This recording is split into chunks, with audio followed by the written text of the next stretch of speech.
Warm welcome to my presentation titled on Diagnostic Implications of Sustained High Titres for the Interpretation of Leptospirosis at 6-month post-infection. I'm Devushi Medicare from Rajya University of Sri Lanka. Leptospirosis is a widespread zoonotic disease caused by the pathogenic species of bacterium Leptospirosis. It's a significant global burden. Sri Lanka has considered a hotspot for leptospirosis. Worldwide researchers, clinicians, as well as the laboratories face a major challenge regarding the diagnosis. Then, you might have a problem how this disease is diagnosed. There are several methods available, but each and every method linked with several issues. Today I will focus on microscopic agglutination test, which is a key serological confirmatory tool. How do we confirm the case of leptospirosis? Patient with the clinical signs and symptoms, along with either so-called rising titre in acute and the conversion serum sample or titre equal or more than 1/400 in single or paired serum is considered a confirmed case of leptospirosis. Assume that there is a patient confirmed with leptospirosis and discharged from the hospital and titre was more than 1/400. After 6 months, same patient had a fever, suspect of leptospirosis, dengue or hantaviral infection. Still titre more than 1/400. What might be the diagnosis? How does the patient clinical manage? Since the relevant study is scarce in a Sri Lankan setting, identify how titre change in different intervals is a crucial aspect. Through this background, we design our objective to investigate the persistence of antibody over 6 months following acute leptospirosis and to assess their impact on implication of MAT results for the diagnosis. And this is a cohort study conducted from November 2023 to August 2024, and clinical diagnosed patients with leptospirosis were recruited. Acute blood samples were collected either visited to the patient's residence or patient who had come to the nearest MOH. Sample transport to the Faculty of Medicine and Allied Science separated the serum and performed microscopic agglutination test. Let me give a brief overview regarding the microscopic agglutination test.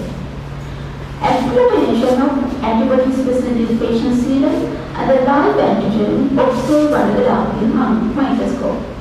It consists of 2 steps. First we screen, then we quantify using a dilution series from 1/50 to 1/3200. We use live antigen representing 11 serotypes. Since we handling live cultures, all the procedures were undertaken inside the glass tube by safety cabinet. These are the set of live antigen that represent 11 serotypes that we have used for the match. The highest it was determined by the reduction of 50% motile leptospira inside the dark field microscope compared to antigen control. Let's continue the methodology.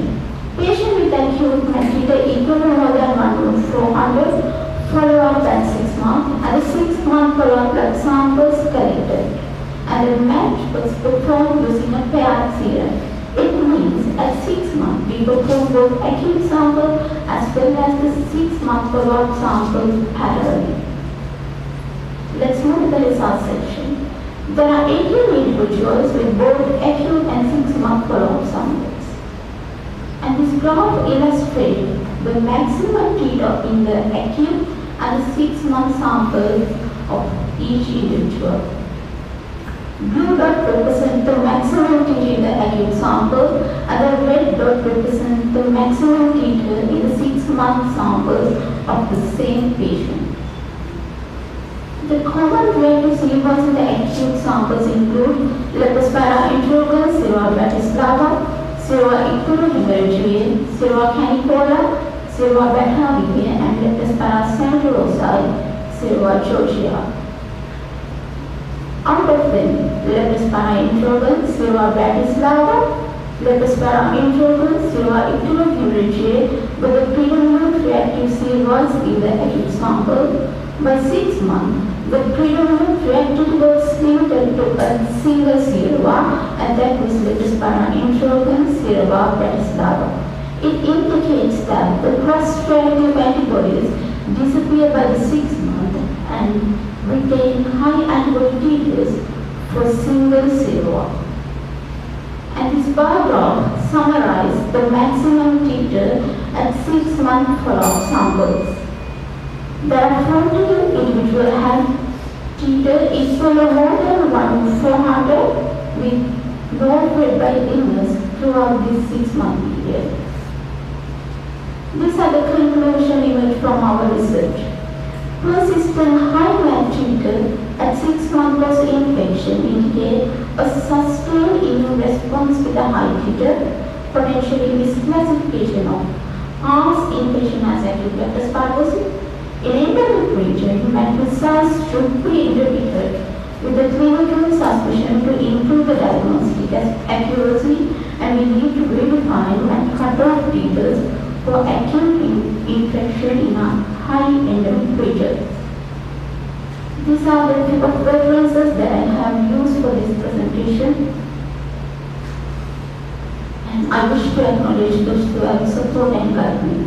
Thank you so much. Thank you so much for that nice